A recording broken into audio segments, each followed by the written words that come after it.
Aaron Calloway was no adventurer.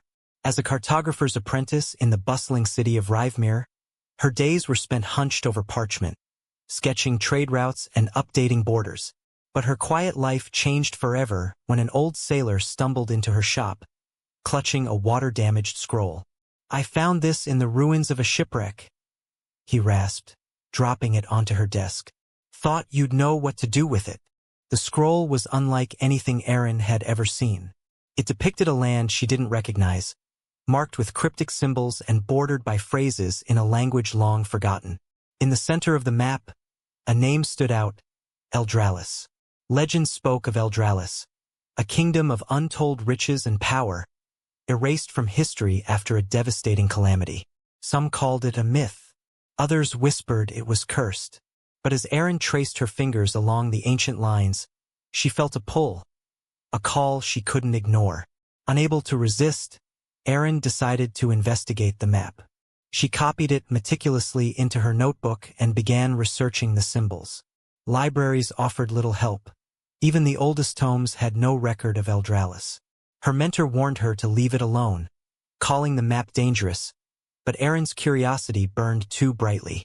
One night, as she studied the map, a shadow passed her window. Moments later, the door to her shop burst open. A figure cloaked in black lunged toward her, reaching for the map. Aaron barely escaped with her life, clutching the scroll as she fled into the night. With nowhere else to go, Aaron decided to follow the map. Its first landmark led her deep into the Frostwood Forest, a treacherous expanse known for its twisting paths and hostile wildlife. As she ventured deeper, she noticed the forest seemed to shift around her, as though guiding her steps. She arrived at an ancient stone obelisk, covered in runes identical to those on the map. When she touched it, the runes glowed faintly, and a phrase in the forgotten language echoed in her mind. "Only the true seeker may find the heart of Eldralis." Before she could make sense of it, she heard voices, low and guttural, speaking a language she didn't recognize. Shadowy figures emerged from the trees, their eyes glowing faintly in the darkness. Aaron ran. Exhausted and injured, Aaron stumbled into a hidden glade where she was rescued by a mysterious traveler named Kale. A former scholar turned wanderer, Kale had his own interest in Eldralis. He revealed that the kingdom's erasure from history wasn't natural. It had been deliberately hidden, locked away by a powerful force to contain something terrible.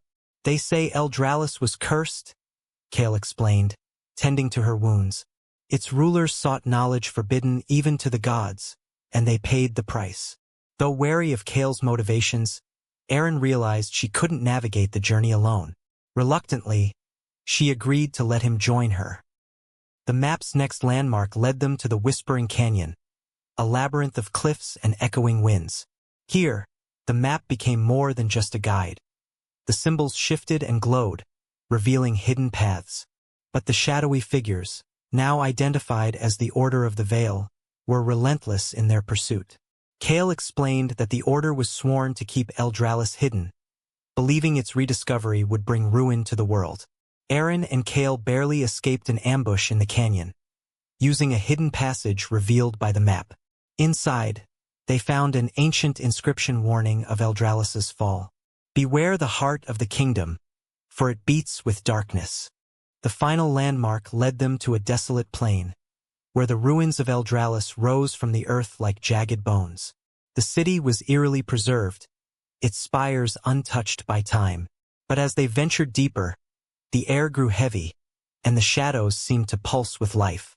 At the city's heart stood the Sanctum of the Crown, a towering palace of black stone. Inside, they discovered the truth. The rulers of Eldralis had discovered a fragment of the primordial flame, a source of infinite power. But the flame was sentient, and its influence had corrupted them, turning the kingdom into a nightmare. To contain the flame's power, the kingdom had been sealed away, erased from memory to prevent others from seeking it. The map, Aaron realized, was a trap, meant to lure the curious and ensure the kingdom remained hidden. Aaron and Kale reached the sanctum's core, where the primordial flame burned in a crystalline sphere. Its voice whispered in Aaron's mind, offering her visions of glory, knowledge, and power. All she had to do was break the seal and free it. Kale begged her to destroy the flame, warning that its release would doom the world. But Erin hesitated. She had spent her life charting the unknown, and the flame's promise of unlocking the universe's secrets was tempting. As the Order of the Veil closed in, Erin made her choice. If Erin destroyed the flame, the city crumbled around them, and the map disintegrated.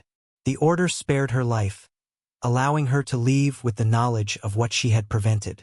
Though the world would never know the truth of Eldralis, Erin returned home changed, her maps forever marked by the memory of the Lost Kingdom. If Erin freed the flame, the power consumed her, transforming her into its new vessel.